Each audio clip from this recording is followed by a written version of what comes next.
دین اما بعد، غزوہ فتح مکہ کے بعد ہماری گفتگو ہے غزوہ حنین کے تعلق سے۔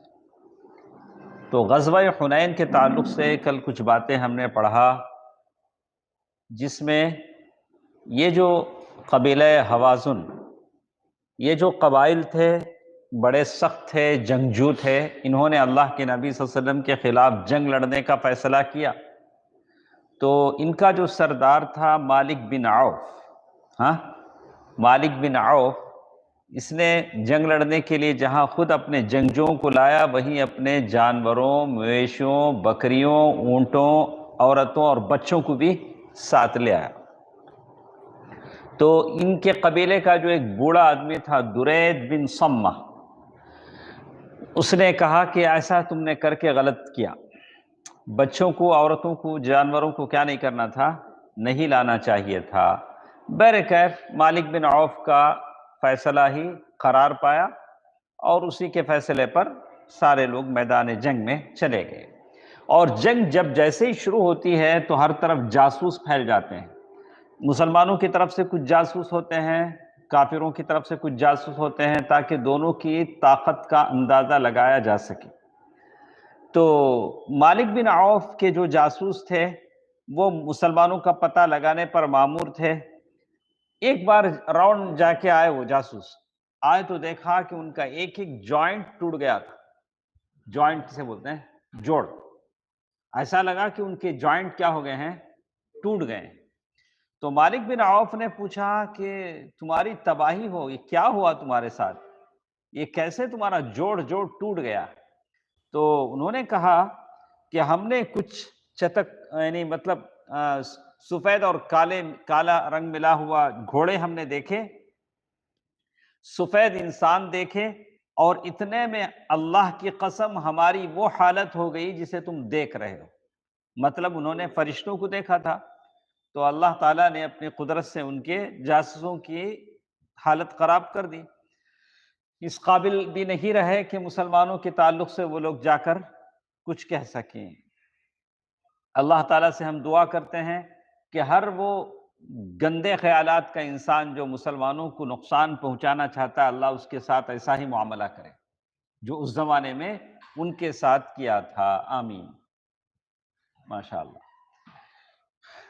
اب یہ دوسری طرف رسول اللہ صلی اللہ علیہ وسلم کے جاسوس ہیں، تو اللہ کے نبی صلی اللہ علیہ وسلم نے ابو حضرت اسلمی، ان کے بہت سارے حدیث ہیں، ابو حضرت، ان کا نام کیا ہے، ابو حضرت اسلمی رضی اللہ عنہ، ان کو یہ حکم دیا کہ دشمنوں میں گھس جاؤ، پتہ لگاؤ، ٹھیک پتہ لگاؤ کہ دشمن کیسے ہیں، کیا تعداد ہے، کیا ہتھیار ہے، کیا تیاری ہے۔ اب رسول اللہ صلی اللہ علیہ وسلم غزوہ فتح مکہ کے موقع پر مکے میں ہیں، تو مکے سے نکل کر حنین کی طرف جا رہے ہیں جہاں جنگ ہے۔ 6 شوال، رمضان ختم ہوا، 8 رمضان کو نکلے تھے نہیں مدینے سے، تو رمضان ختم ہوا سفر ہی میں، شوال کی 6 تاریخ آ گئی، اچھی طرح یاد رکھیں۔ لوگ 40 دن نکل کے سمجھتے ہیں ہم نے بہت سارا کام کیا، تو یہاں اللہ کے نبی صلی اللہ علیہ وسلم کی زندگی کو دیکھیے، اللہ کے نبی صلی اللہ علیہ وسلم کا اسوہ ہمارے ساتھ کیسے ہے، کیسے وہ اللہ کے راستے میں اللہ تعالیٰ کی دین کی نشر و اشاعت کے لیے نکلے ہیں۔ تو مکے سے نکلے ہیں، آج آپ کو مکے میں آئے ہوئے 19واں دن تھا، کتنا؟ مکہ پہنچے، مکے میں اللہ کے نبی صلی اللہ علیہ وسلم فتح کے بعد کتنے دن رہے؟ 19 ڈیز رہے۔ اسی سے علماء نے مسئلہ اخذ کیا ہے کہ اللہ کے نبی صلی اللہ علیہ وسلم 19 دن تک قصر نماز پڑھتے رہے یا اتمام کرتے رہے؟ کیا کرتے رہے؟ قصر پڑھتے رہے؟ سمجھے نہیں؟ اللہ کے نبی صلی اللہ علیہ وسلم مکے میں کتنے دن ہیں؟ 19 دن ہیں۔ تو مسافر ہیں تو قصر کرنا، مسافر نہیں ہے تو اتمام کرنا، پوری نمازیں پڑھنا۔ اللہ کے نبی صلی اللہ علیہ وسلم کیا نمازیں پڑھتے رہے؟ بولو، دیکھ کے بولو۔ شعیب تو بول دیے جواب۔ تو اب اگر کوئی آدمی کہیں جاتا ہے تو زیادہ سے زیادہ کتنے دن تک اسے قصر کرنے کی اجازت ہے؟ آپ یہاں سے ٹریول کر کے ہارون بھائی پانڈیچری کے، زیادہ پانڈیچری جاتے ہیں، تو کتنے دن ان کو قصر کرنے کی اجازت ہے؟ ایک نہیں نہیں، ہاں 4 دن ٹائم، 4 دن ٹائم ہے، لیکن اللہ کے نبی صلی اللہ علیہ وسلم 19 دن تک کرتے رہے، جبکہ معلوم نہیں ہو سکا کہ کب ختم ہوگا کام، کب نکلیں گے، کوئی حتمی بات نہیں، طے نہیں، طے ہو جاتی تو کوئی مسئلہ نہیں تھا، ہاں برکیف وہ مسئلہ ہے، وہ الگ بات۔ اللہ کے نبی صلی اللہ علیہ وسلم 19 دن کے بعد 12,000 کا لشکر لے کر مکے سے حنین کی طرف نکلے۔ 12,000 مکہ کتنے ہزار لے کر آئے تھے؟ کتنے ہزار چولہے جلے تھے؟ 10,000۔ اب یہ 2,000 کہاں سے آئے؟ ماشاء اللہ، آپ کے منہ میں گھی شکر۔ یہ کیا ہے؟ ہاں یہ کیا ہے؟ یہ کون ہے؟ یہ جو مکے میں جو لوگ مسلمان ہو گئے، اسلام میں داخل ہو گئے، تو اس طرح سے مسلمانوں کی تعداد بڑھ گئی۔ کتنے ہو گئے؟ 12,000 ہو گئے۔ تو 2,000 مکے کے لوگ تھے، جن میں اکثریت نو مسلموں کی تھی، ابھی جسٹ مسلمان ہوئے تھے۔ نبی صلی اللہ علیہ وسلم نے ابھی جنگی ہتھیار بڑھانے کے لیے صفوان بن امیہ، جو ایک زمانے میں اللہ کے نبی صلی اللہ علیہ وسلم کو قتل کرنے کے لیے آدمی کو بھیجے تھے، وہ مسلمان ہو گئے۔ تو اللہ کے نبی صلی اللہ علیہ وسلم نے ان سے 100 زرہیں قرض لیا، زرہ جو جنگی لباس ہوتا ہے، 100 قرض لیے، اور اوزار ادھار لیے۔ اور مکے کا گورنر، اب مکہ اسلامک یہ ہو چکا تھا سٹی، تو مکے کا گورنر عتاب بن اسید رضی اللہ عنہ کو بنایا کہ اب مکے کے پہلے گورنر تھے وہ۔ مکہ اسلام میں آنے کے بعد پہلے گورنر کون ہے؟ عتاب بن اسید رضی اللہ عنہ۔ دوپہر بعد، دوپہر ہوا، دوپہر ہونے کے بعد ایک سوار نے آ کر بتایا کہ میں فلاں پہاڑ پہ چڑھ کے دیکھا، کیا دیکھتا ہوں، قبیلہ بنو حوازن سب کے سب آ گئے ہیں، سب کے سب آ گئے ہیں، ان کی عورتیں، جانور، بکریاں سب ساتھ ہیں، یعنی ایک ایک نے آ کر ایک ایک خبر دینا شروع کیا۔ اللہ کے نبی صلی اللہ علیہ وسلم کے ساتھ 12,000 فوج ہے، لیکن لوگ آ کر بتا رہے ہیں حوازن قبیلے کے پورے لوگ جنگ لڑنے آئے ہیں۔ تو ہمت کسے کہتے ہیں؟ میرے نبی کا توکل اور ہمت دیکھیے، اللہ کے نبی نے کیا کیا؟ اللہ کے نبی صلی اللہ علیہ وسلم نے تبسم فرماتے ہوئے کہا، تبسم فرماتے ہوئے فرمایا، یعنی مسکراہٹ، کیا بولیں گے اسے؟ اسمائل۔ تبسم کو کیا بولتے ہیں؟ لافنگ نہیں، لافنگ الگ، کہا اسے کیا بولیں گے؟ ایسا ہنستے نہیں، ایسا بڑا وہ نہیں، وہ اللہ کے نبی صلی اللہ علیہ وسلم کبھی کہا نہیں لگاتے تھے، تبسم فرماتے تھے۔ کسی نے آ کر یہ بتایا تو اللہ کے نبی صلی اللہ علیہ وسلم نے تبسم فرماتے ہوئے کہا، یہ سب انشاءاللہ کل مسلمانوں کا مال غنیمت ہوگا، ڈرنے کی ضرورت نہیں، ان کے ساتھ جتنے عورتیں، بچے، بکریاں، اونٹ سب ہیں، یہ کل ہمارے مال غنیمت میں کیا ہوں گے؟ آ جائیں گے۔ تو اللہ کے نبی کا توکل تھا، یعنی ہاں ایسا کیا، اتنے لوگ آگے، کیا کیسا ہوں گا، اب کیا کرنا سو، اللہ کے نبی کا یہ اسوہ نہیں تھا۔ اللہ کے نبی صلی اللہ علیہ وسلم نے آرام سے کہا، کیا کہا؟ ہنستے ہوئے کہا، انشاءاللہ کل مسلمانوں کا غنیمت ہوگا۔ اب رات آئی، رات میں اللہ کے نبی صلی اللہ علیہ وسلم کے لیے حفاظتی دستے کی ضرورت تھی، کوئی سنتری مطلب گارڈ، اللہ کے نبی صلی اللہ علیہ وسلم کے حفاظتی دستے کے لیے۔ تو انس بن ابی مرثد غنوی، انس بن ابی مرثد غنوی رضی اللہ عنہ، انہوں نے رات بھر پہرا دیا۔ آپ نے حدیث میں پڑھا ہوگا، حنین جاتے ہوئے، ابھی 12,000 کا لشکر حنین کی طرف مکے سے نکل کر جا رہا ہے، حنین جاتے ہوئے وہاں انہوں نے ایک بیر کا بڑا جھاڑ دیکھا۔ بیر کھائے ہیں؟ کیا بولتے اسے یہاں؟ ہاں بیر میٹھے بھی ہوتے، یہ ہوتے، تو بیر کا بڑا سا درخت دیکھا، اس درخت کا ایک نام تھا، اس کا نام کیا تھا؟ ذات انواط۔ اس کا نام کیا تھا؟ ذات انواط۔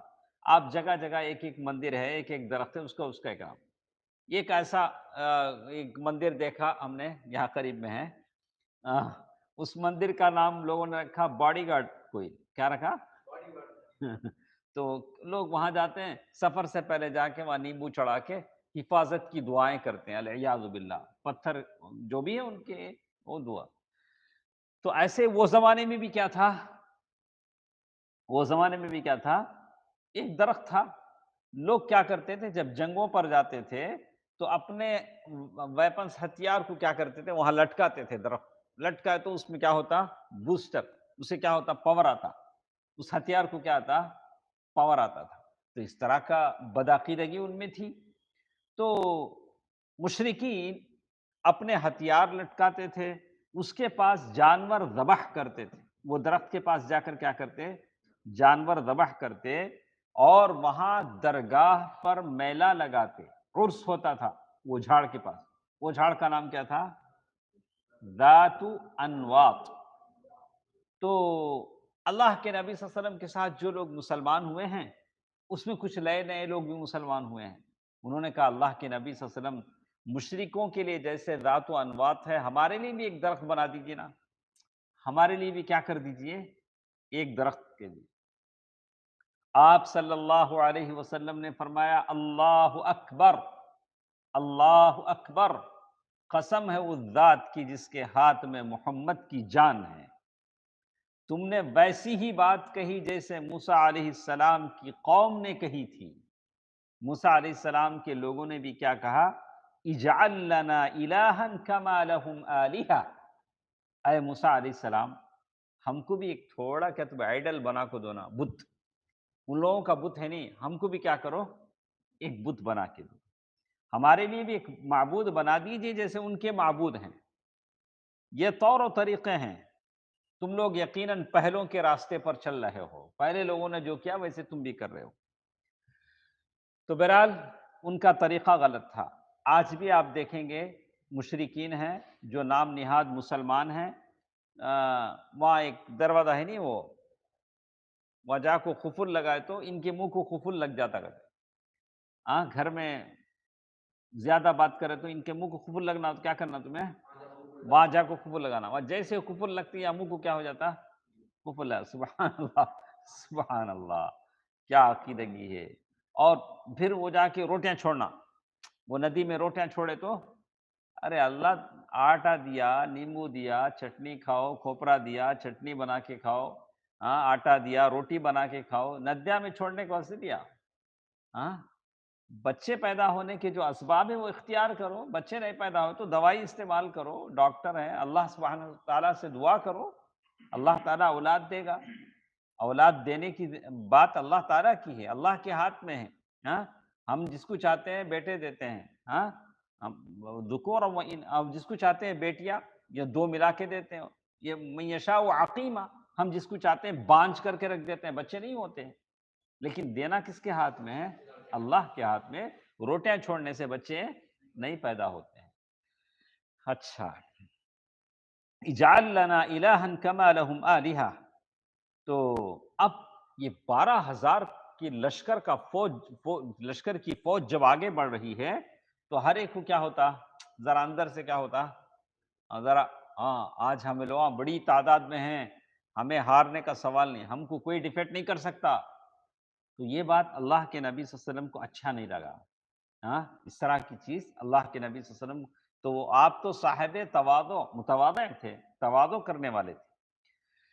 اب جا رہے ہیں، کسی کو نہیں پتا کہ اچانک حملہ ہونے والا ہے، تو اسلامی لشکر پر اچانک تیروں کی بارش ہوئی، اور جس وادی میں اترے مسلمانوں کو نہیں معلوم کہ اس وادی میں دشمن چھپے ہوئے ہیں، دشمنوں نے کمین گاہ بنائی ہوئی ہے۔ اسلامی لشکر منگل اور بدھ کے درمیانی رات 10 شوال کو حنین پہنچا، لیکن مالک بن عوف یہاں پہلے ہی پہنچ کر رات کے اندھیرے میں اپنی لشکر اتار چکا تھا، اندھیرے میں دکھ نہیں رہا تھا، لیکن اندھیرے میں ان کا لشکر کیا تھا، چھپ کے تھا۔ اس وادی کے اندر اتار کر اسے راستوں، گزرگاہوں، گھاٹیوں، پوشیدہ جگہوں اور دروں میں پھیلایا اور چھپا چکا تھا، اور یہ حکم دے چکا تھا جیسے ہی مسلمان یہاں آئیں گے تیروں سے ان کو چھلنی کر دیا جائے۔ اللہ اکبر۔ پھر کیا ہوا، مسلمانوں کو تو نہیں معلوم کہ یہاں اندر اندھیرے میں دشمن چھپا ہوا ہے، جیسے مسلمان وہاں گئے، اچانک تیروں کی بارش شروع ہوئی، اور اللہ کے نبی صلی اللہ علیہ وسلم صبح صبح کا وقت پہنچے ہیں۔ اللہ کے نبی صلی اللہ علیہ وسلم نے لشکر کو ترتیب دیا، تنظیم دیا، اور پرچم باندھ کر لوگوں میں تقسیم کیے، اور صبح کے جھٹپٹے میں مسلمانوں نے آگے بڑھ کر وادی حنین میں قدم رکھا، اور دشمن کی موجودگی سے وہ قطعی بے خبر تھے، ان کو معلوم نہیں تھا کہ دشمن ہے، اور ان کو معلوم ہی نہیں تھا کہ حوازن اور ثقیف کے قبائل یہاں موجود ہیں، گھات میں بیٹھے ہیں۔ وہ بے خبری کے عالم میں اطمینان سے وادی میں آ رہے تھے، اچانک کیا ہو گیا؟ تیروں کی بارش شروع ہوئی، اور ایک دم سارے دشمن اکٹھے ٹوٹ پڑے۔ مسلمان اچانک حملے سے سنبھل نہ سکے، اور ایک دوسرے کو پکارنے لگے، جو جس کی طرف بھاگ بن پڑا بھاگنے لگے۔ تو کہتے ہیں برا بن عازب رضی اللہ تعالی عنہ کا بیان صحیح بخاری میں ہے کہ حوازن جو قبیلہ تھا وہ تیر انداز تھا، وہ تیر چلانے میں ماہر تھے۔ ہم نے حملہ کیا تو بھاگ کھڑے ہوئے، اس کے بعد ہم غنیمت پر ٹوٹ پڑے تو تیروں سے ہمارا استقبال کیا گیا۔ بہرحال تیروں سے انہوں نے استقبال کیا۔ تو اس واقعے کے بعد وہ لکھتے ہیں مشرکین اتنی عمدہ صفیں بنا کر آئے جو میں نے کبھی نہیں دیکھی۔ سواروں کی صف، پھر پیادوں کی صف، پہلے سوار، اس کے بعد نیچے چلنے والوں کی صف، پھر ان کے پیچھے عورتیں، پھر ان کے پیچھے بھیڑ بکریاں، پھر دوسرے جانور۔ یہ اس طرح کا پلان کر کے وہ لوگ آئے تھے۔ ہم لوگ بڑی تعداد میں تھے، لیکن اچانک حملے سے سارے مسلمان پریشان ہو گئے۔ جب بھگدڑ مچی تو اللہ کے نبی صلی اللہ علیہ وسلم دائیں طرف ہو کر اللہ کے نبی نے پکارا، لوگو میری طرف آؤ، میں محمد عبداللہ کا بیٹا محمد ہوں۔ کیا بولے اللہ کے نبی صلی اللہ علیہ وسلم؟ میں عبداللہ کا بیٹا محمد ہوں، میری طرف آؤ۔ اس لیے کہ وہ اندھیرے میں بھگدڑ میں پکارنا پڑا۔ اس وقت اس جگہ آپ کے ساتھ چند مہاجرین اور خاندان کے لوگوں کے سوا کوئی نہیں تھا، اور حالت یہ تھی اس نازک ترین لمحات میں رسول اللہ صلی اللہ علیہ وسلم سے بے نظیر بے مثال شجاعت کا اظہار ہوا، شجاعت کا ظہور ہوا۔ یعنی اس شدید بھگدڑ کے باوجود اللہ کے نبی صلی اللہ علیہ وسلم، سب لوگ پیچھے جا رہے ہیں، اللہ کے نبی صلی اللہ علیہ وسلم کدھر جا رہے ہیں؟ سامنے جا رہے ہیں، سامنے جا رہے ہیں، اپنے خچر کو ایڑ لگاتے ہوئے فرما رہے ہیں انا النبی لا کذب انا ابن عبد المطلب۔ اللہ کے نبی صلی اللہ علیہ وسلم کیا کہہ رہے ہیں؟ انا النبی لا کذب انا ابن عبد المطلب، میں نبی ہوں، یہ جھوٹ نہیں ہے، جو میں کہہ رہا ہوں کیا نہیں ہے؟ جھوٹ نہیں ہے، میں عبد المطلب کا بیٹا ہوں۔ بیٹا کس کے ہیں؟ اللہ کے، عبداللہ کے۔ لیکن دادا کی طرف کیا ہوتا ہے؟ الاصل والفروع۔ لیکن اس وقت ابو سفیان بن حارث نے آپ کی خچر کی لگام پکڑ رکھی تھی، حضرت عباس نے رکاب تھام لی تھی، دونوں خچر روک رہے تھے۔ اللہ کے نبی صلی اللہ علیہ وسلم خچر آگے بڑھانا چاہتے تھے، صحابہ خچر کو کنٹرول کرنا چاہتے تھے کہ اللہ کے نبی صلی اللہ علیہ وسلم دشمنوں سے گھیرے نہ جائیں۔ اس کے بعد رسول اللہ صلی اللہ علیہ وسلم نے اپنے چچا حضرت عباس کو، جن کی آواز خاصی بلند تھی، حکم دیا کہ صحابہ کرام کو پکاریں۔ حضرت عباس رضی اللہ تعالی عنہ نے بلند آواز سے پکارا، درخت والو، درخت والے بولے تو بیعت رضوان، صلح حدیبیہ کے موقع پر درخت کے نیچے بیعت کرے نہیں، ان لوگوں کو پکارا، کہاں ہو؟ واللہ وہ لوگ میری آواز سن کر اس طرح مڑے جیسے گائے اپنے بچوں پر مڑتی ہے۔ سمجھنا؟ گائے اپنے بچوں کو، بچہ اڑ رہا ہے تو گائے فوراً کیا ہوتی ہے؟ اپنے بچے کو کسی بھی حالت میں ڈھونڈتے ہوئے آتی۔ انہوں نے ایک تشبیہ دی، صحابہ فوراً مڑے اور جواباً کہا ہاں ہاں آئے آئے، ہم لوگ آ رہے ہیں۔ حالت یہ تھی کہ آدمی اپنے اونٹ کو موڑنے کی کوشش کرتا اور نہ موڑ پاتا تو اپنی زرہ اس کی گردن میں ڈال پھینکتا اور اپنی تلوار اور ڈھال سنبھال کر اونٹ سے کود جاتا۔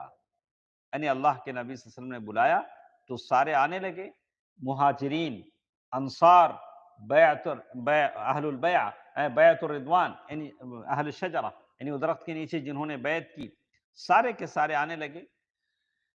اس کے بعد اللہ کے نبی صلی اللہ علیہ وسلم نے جب ایک دم گھمسان کا رنگ پڑا، جنگ کے میدان میں گرمی آ گئی، تو اللہ کے نبی صلی اللہ علیہ وسلم نے زمین سے ایک مٹھی مٹی اٹھائی اور دشمن کی طرف پھینکا، شاہت الوجوہ، اللہ کے نبی صلی اللہ علیہ وسلم نے فرمایا چہرے بگڑ جائیں۔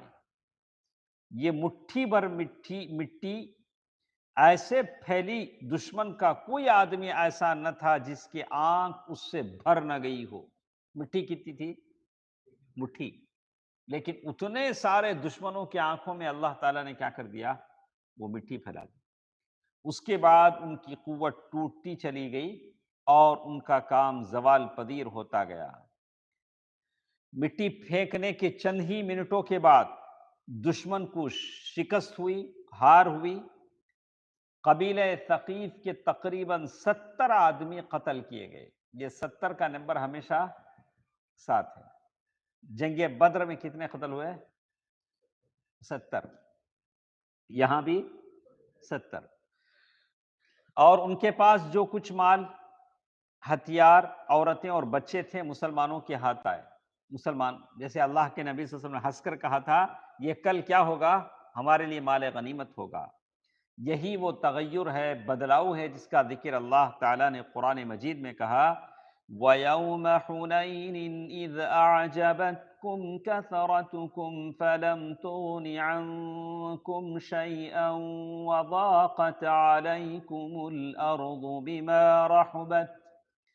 وَضَاقَتْ عَلَيْكُمُ الْأَرْضُ بِمَا رَحُبَتْ ثُمَّ وَلَّيْتُمْ مُدْبِرِينَ ثُمَّ أَنزَلَ اللَّهُ سَكِينَتَهُ عَلَى رَسُولِهِ وَعَلَى الْمُؤْمِنِينَ وَأَنزَلَ جُنُودًا لَّمْ تَرَوْهَا وَعَذَّبَ الَّذِينَ كَفَرُوا وَذَلِكَ جَزَاءُ الْكَافِرِينَ۔ کون سی سورت؟ سورۃ التوبہ۔ اور اللہ نے حنین کے دن تمہاری مدد کی، آیت نمبر 25 اور 26۔ اور اللہ نے حنین کے دن تمہاری مدد کی جب تمہیں تمہاری کثرت نے غرور میں ڈال دیا تھا۔ صحابہ نے کیا کہہ دیا تھا؟ ہم 12,000 ہیں، پس وہ تمہارے کچھ کام نہ آئی اور زمین کشادگی کے باوجود تم پر تنگ ہو گئی، پھر تم لوگ پیٹ پھیر کر بھاگے، پھر اللہ نے اپنے رسول اور مومنین پر اپنی سکینت نازل کی اور ایسا لشکر نازل کیا جسے تم نے نہیں دیکھا۔ وہ لشکر کس کا تھا جاوید بھائی؟ فرشتوں کا تھا۔ اور کفر کرنے والوں کو سزا دی، یہی کافروں کا بدلہ ہے۔ اب حوازن اور ثقیف بھاگ گئے، بھاگ رہے، ان کو پیچھا کرنا چھوڑ ڈالنا، سنا بھائی، پیچھا کرنا۔ شکست کھانے کے بعد دشمن کے گروہ نے طائف کا رخ کیا، طائف کی طرف بھاگے۔ طائف اونچائی جگہ پر ہے۔ ایک نخلا کی طرف بھاگا، ایک طاؤس کی طرف بھاگا، تینوں کیا ہو گئے؟ تین طرف بھاگے۔ رسول اللہ صلی اللہ علیہ وسلم نے ابو عامر اشعری رضی اللہ عنہ کی سرگردگی میں تعاقب کرنے والوں کی ایک جماعت اوطاس کی طرف، اوطاس، طاؤس نے کیا ہے؟ اوطاس کی طرف روانہ کی۔ ایک نخلا کی طرف بھاگا اور ایک نے اوطاس کی طرف، اوطاس کی راہ لی۔ تو رسول صلی اللہ علیہ وسلم نے ابو عامر اشعری رضی اللہ عنہ ان کو ایک جماعت جو اوطاس کی طرف بھاگی تھی ان کے تعاقب میں بھیجا۔ جماعت میں دونوں فریقین میں تھوڑی جھڑپ ہوئی، اس کے بعد مشرکین بھاگ کھڑے ہوئے۔ البتہ اس جھڑپ میں اس دستے کے امیر جو تھے ابو عامر اشعری رضی اللہ عنہ، وہ شہید کر دیے گئے، اوطاس کی طرف جو بھاگے تھے۔ مسلمان شہسواروں کی ایک دوسری جماعت نخلا کی طرف جو بھاگے، ان کے پیچھے بھاگے۔ اور درید بن سما کو جا پکڑا. یہ کون درید بن سما؟ وہ بوڑھا نہیں با، میری بات سنو. جو بولا اس کو پہلے ہی بوڑھا ہو چکا تھا. وہاں وہ ملا تو جسے ربیعہ بن رفیع نے قتل کر دیا، وہاں وہ بوڑھا کیا کر دیا گیا؟ قتل کر دیا گیا. شکست خوردہ مشرکین کے تیسرے اور سب سے بڑے گروہ کے تعاقب میں جس نے طائف کی راہ لی تھی، خود رسول اللہ صلی اللہ علیہ وسلم مال غنیمت جمع فرمانے کے بعد روانہ ہوئے. یہ تیسرا جو بڑا گروہ تھا اس کے تعاقب میں پیچھے اللہ کے نبی صلی اللہ علیہ وسلم روانہ ہوئے. مال غنیمت میں کیا کیا ملا دیکھیے اکرم، دیکھیے 6,000 قیدی. کتنے قیدی؟ 6,000 قیدی. قید بولے تو پورے آئیں گے، بچے عورتیں جو بھی. اونٹ 24,000، 24,000 اونٹ.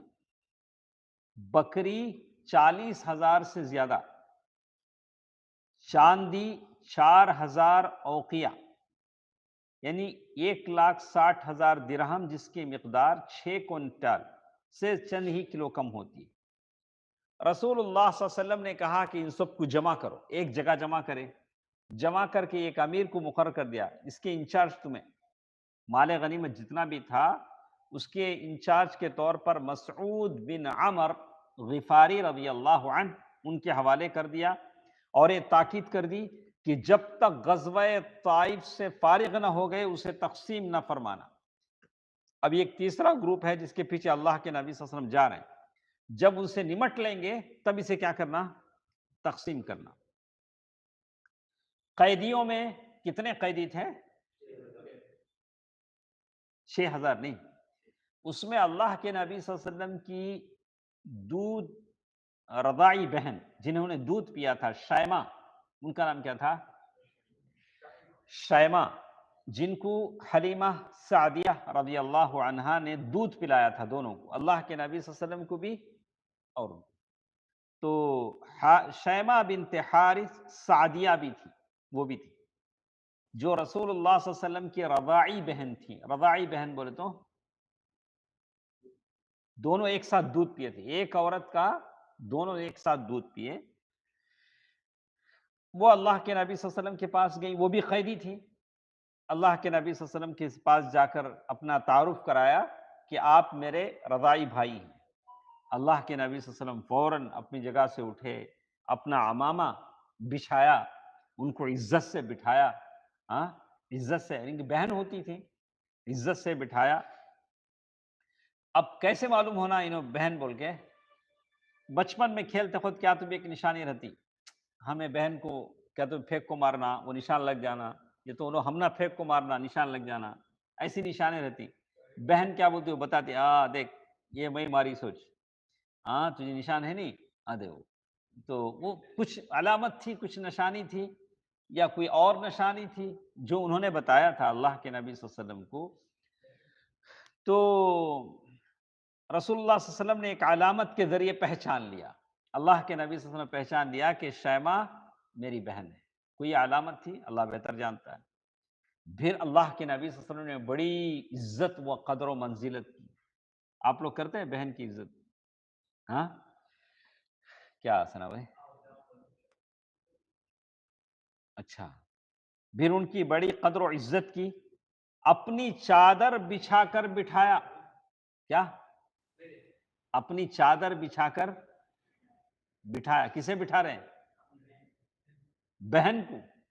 اپنی چادر بچھا کر بٹھایا، اپنی بہن کو بٹھایا، اور احسان فرماتے ہوئے انہیں ان کی قوم میں واپس کر دیا. انہیں اختیار دیا، یا تو ہمارے ساتھ رہو یا اپنی قوم میں جانا چاہو تو چلے جاؤ. تو انہوں نے کہا کہ نہیں، میں اپنی قوم میں جاتی ہوں، ان کی قوم میں ان کو بھیج دیا. تو یہ تھی آپ صلی اللہ علیہ وسلم کی بہن شیمہ. شیمہ، یہ شیمہ بنت حارث سعدیہ. اس کے بعد اب یہ جو غزوہ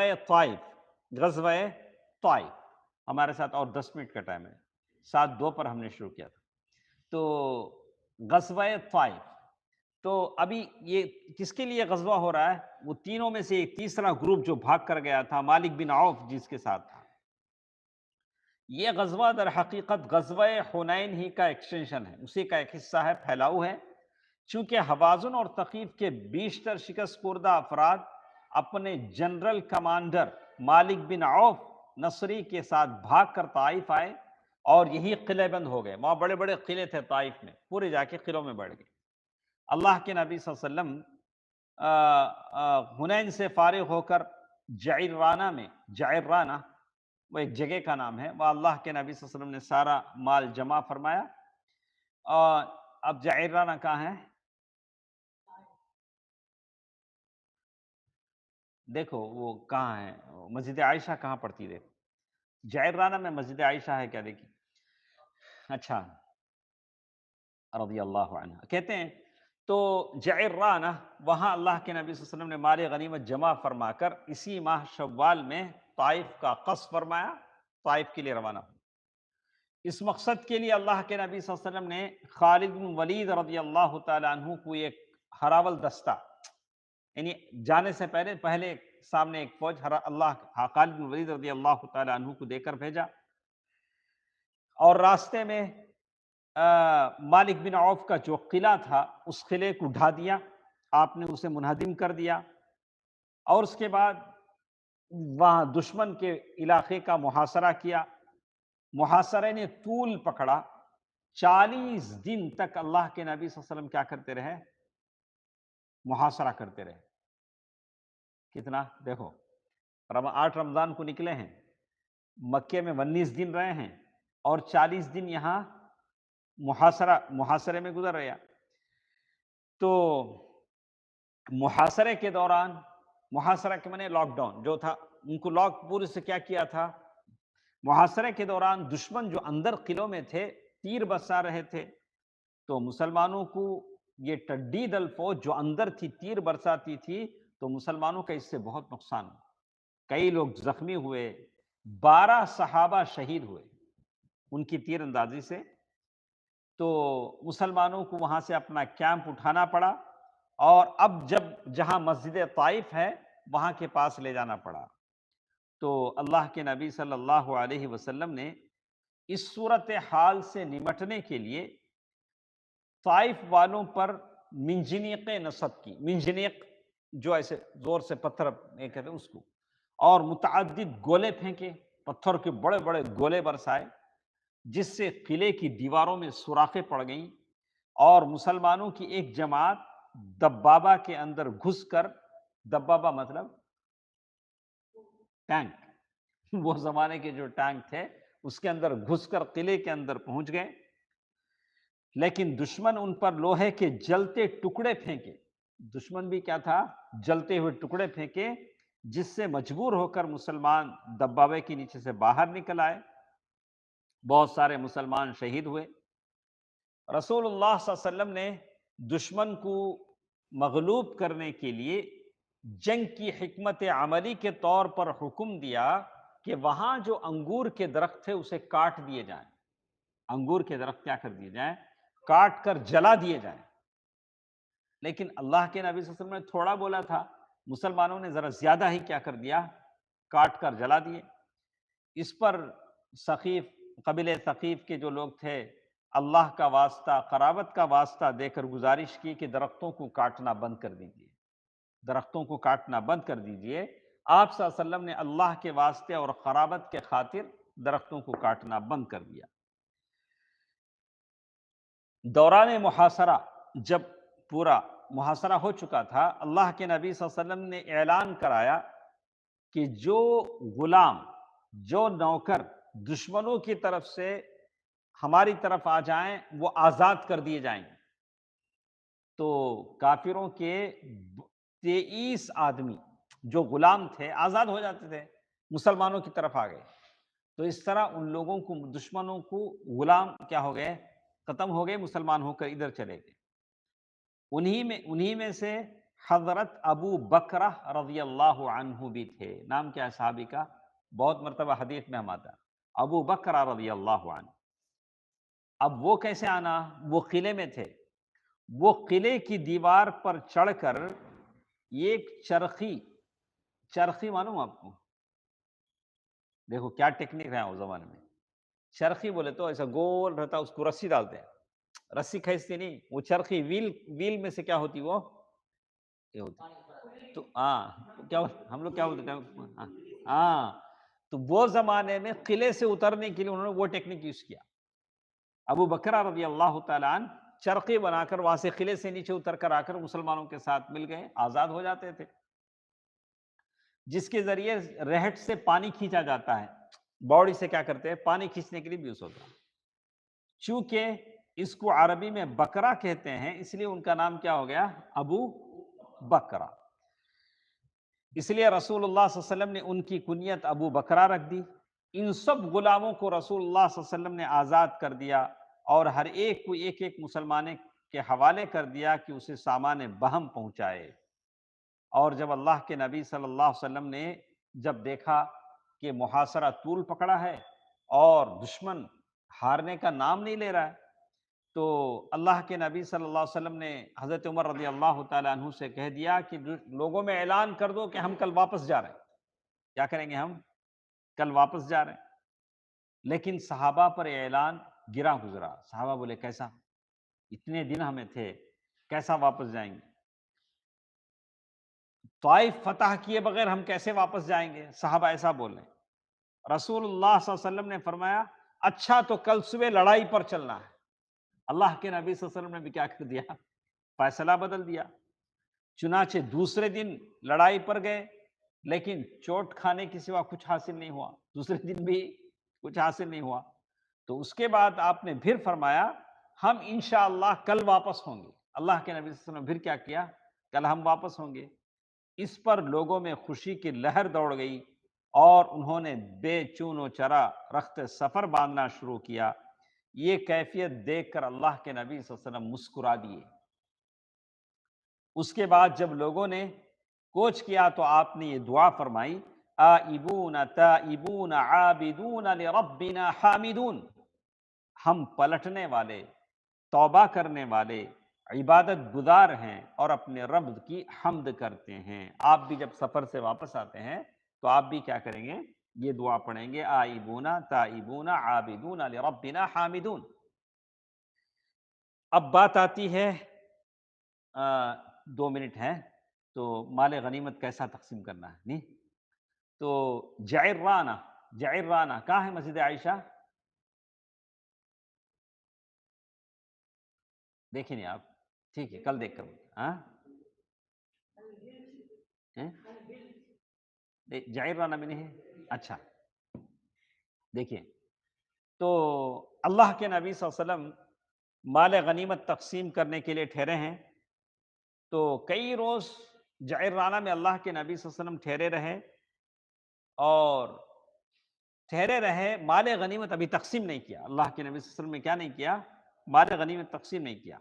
اللہ کے نبی صلی اللہ علیہ وسلم ڈیلے اس لیے کر رہے تھے کہ یہ خوازن کے جو لوگ ہیں توبہ کر کے واپس آ جائیں. آپ واپس آ جائیں گے تو ان کا مال ان کو کیا کر دیں گے، دے دیں گے، اور اس نے جو کچھ کھویا ہے سب لے جائے. دیکھیں نبی رحمت کی کیا اللہ کے نبی صلی اللہ علیہ وسلم کا یہ ہوگا. لیکن تاخیر کے باوجود آپ صلی اللہ علیہ وسلم کے پاس کوئی نہیں آیا. آپ صلی اللہ علیہ وسلم نے مال کی تقسیم کر دی تاکہ قبائل کے سردار اور مکے کے اشراف جو بڑی حرص سے جھانک رہے تھے ان کی زبان خاموش ہو جائے. ایک طرف جو سردار ہیں وہ یہ کر رہے ہیں کہ مال غنیمت تقسیم ہو، اللہ کے نبی صلی اللہ علیہ وسلم ڈیلے کر رہے ہیں کہ ثقیف طائب ہو کر آ جائیں تو اپنا مال واپس لے جائیں. تو اللہ کے نبی صلی اللہ علیہ وسلم نے سب کے حصے بانٹ دیے.